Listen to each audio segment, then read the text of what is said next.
Right now we are sitting in a great house here on a Thursday night where we are having a big show with Chimbo's Revival right now, and the man who's coming on in the next period of the concert is joining us right here on the side, Ray Ennis. And Ray, it's first time we meet each other, but so nice to meet you this evening. Yeah, it's my first time meeting you, obviously, as you just said, and it's my pleasure to meet you, you know. Thank you very much. I often get to speak to young people. Okay. I'm glad that we could join each other here tonight. But Ray, tell us a little bit about how come we meet you here tonight in Bjergskov, as the city is called.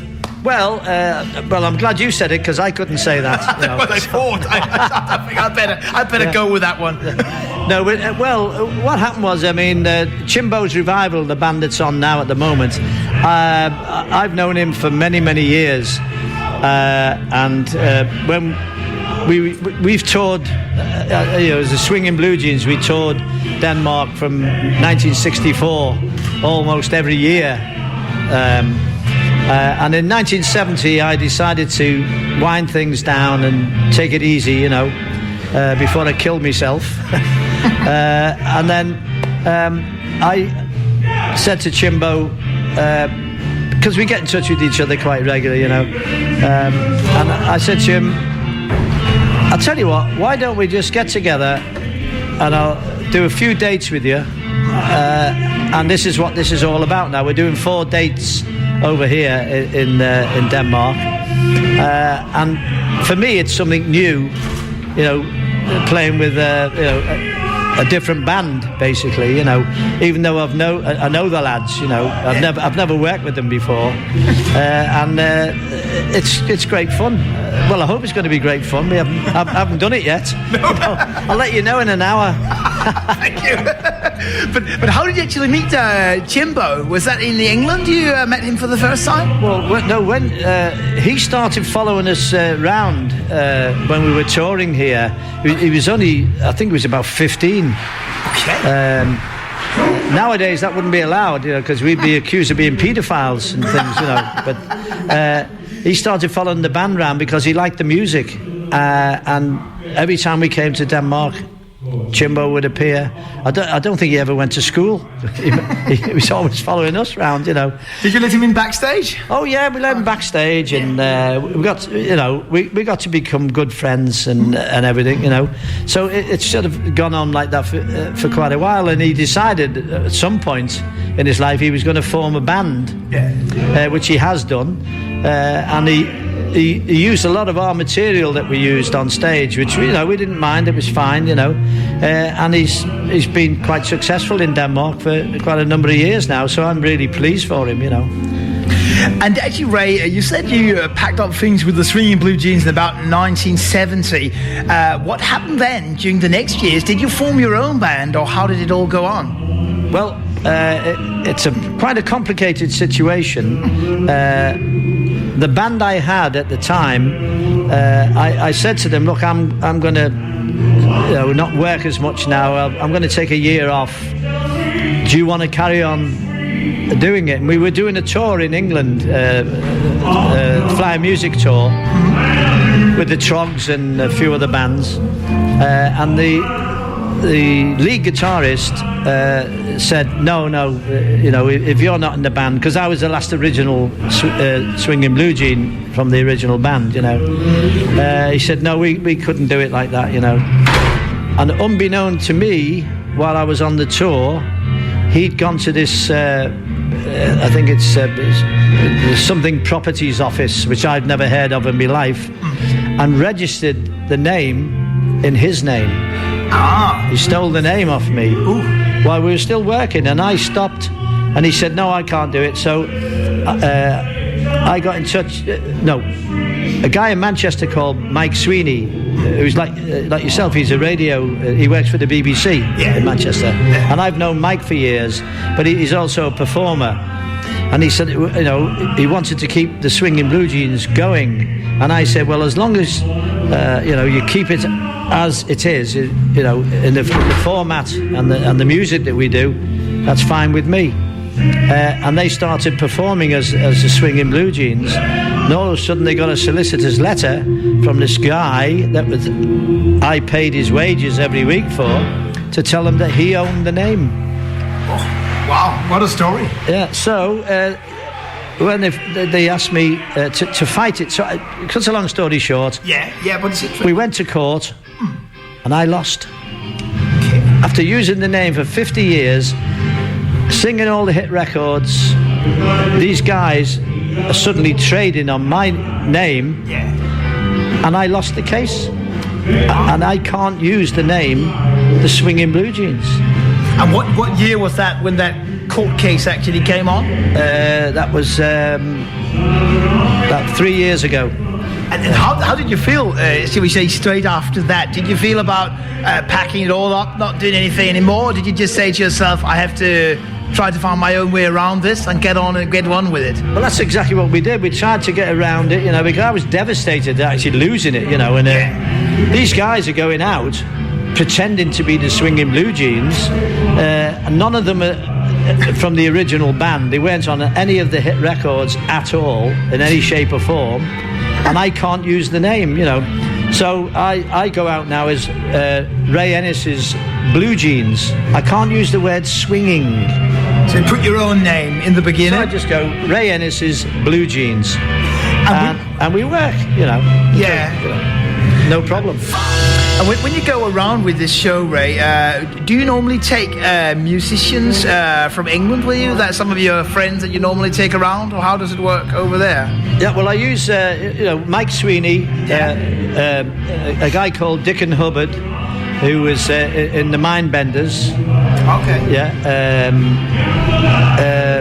Phil, the guitarist, who's from Liverpool, who's he's quite young, but a fantastic guitarist. He's played with all kinds of bands. And then Dave, the drummer, again, they've all played with all different people. But we get together and we just go and do maybe 20 gigs a year, thoroughly enjoy it. And because they've all got their own things going, like Mike's the DJ on BBC Radio, Dickon's an agent. We do speak to him, but not much, because we don't like agents. And Dave, the drummer's got his own studio, so he has people coming in, making jingles and what have you.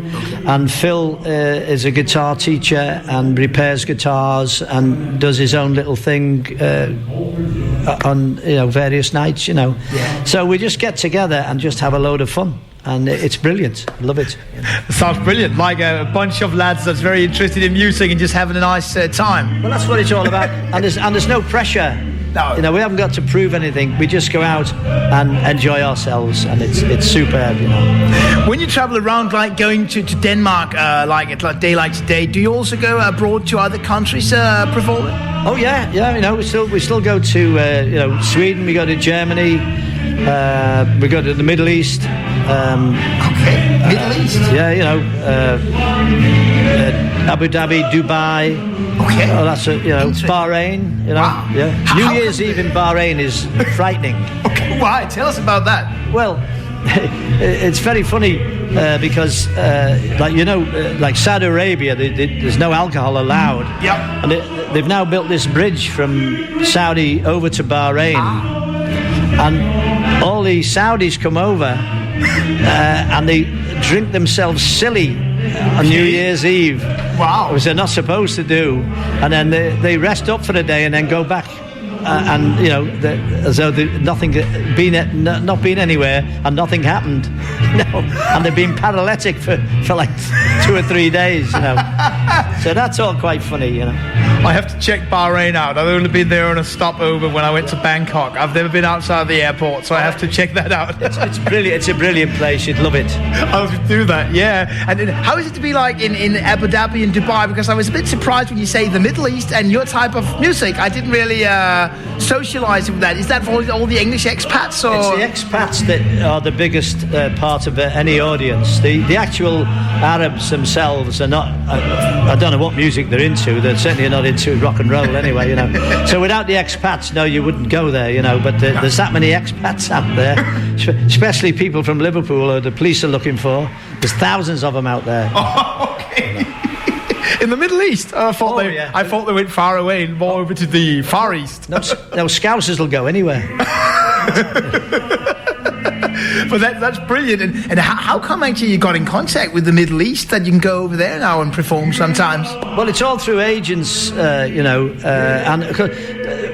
when my first contract to sign was with EMI Records, and they obviously distributed records all over the world. So we had hits in nearly every country I can think of.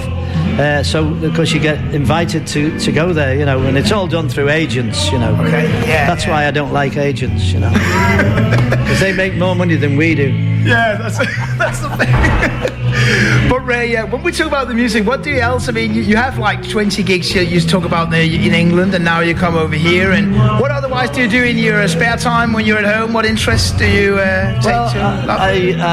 I play golf. I love golf. I play golf twice a week, and I've suddenly, through pressure from my wife, I go to the gym twice a week, which is frightening. Absolutely frightening. So you get on with the weights and that kind of thing? Oh, no, I don't do that, no. I just go on the treadmill. Oh, treadmill, yeah. The bicycle and a bit of rowing. Oh, that's good. And then I'm so knackered, that's me finished then, You have to go and have a lie down. I go twice a week and then have a lie down in a dark room, and then I've got a big family. I've got grandchildren and great-grandchildren. So we look after them during the week at different times, So I keep busy. That's really nice. So talking about the music, so we say you talk about you mostly certainly play the rock and roll. Do you keep in touch with the new music scene in England? Are you into some of the new stuff as well? Not really. I should do. I must admit, I feel very guilty not doing this. I'm sorry for asking you. No. I do. I listen to the radio and I pick up on a lot of things. So I know a few things that's going on, but I should be more interested in what I really am. But if I don't like something, I don't listen to it. But I mean, you get people like Adele, who I think she's brilliant singer. And there's a lot. But the old guys like Elton John and Phil Collins and all that, they're all still working and touring, so as I say, the new bands, a lot of them are manufactured, which I don't like. They don't earn their position. They don't do their apprenticeships. They suddenly go on a television show like X Factor in England, and overnight they're doing arenas, and they've never, they haven't played, they've not earned the success that they've got, and that's not jealousy, because I my age, I don't care, You're just having a good time with your own stuff, as we say. A wonderful time, And when you're over here right now in Denmark, are you here on your own, or do you have your wife with you, or when you go? I'm just on my own. You're on your own, so you're going to have a good time with Chimbo. There's enough lovely ladies in Denmark without bringing your wife. As lovely as my wife is. That's fantastic. And when you're here for 4 days, do you get time to go around and see some things as well, or will you take it easy during the day before going on the stage? No, during the day, I always go around wherever we are. I always walk around and have a look at the place. But I mean, I've come to Denmark that many times. I think I know more about Denmark than where I live. That's brilliant. I just want to ask you for the end here, Ray. Are we expecting something for you again on CD, like coming out? Will you be doing some plays of some of the old stuff again, or how do you feel about that? Well, I'd love to do something, but there's nothing in the pipeline at the moment. The record companies, for instance, the whole thing's changed to when I used to record and that, so that they're not really interested in us old buggers anymore.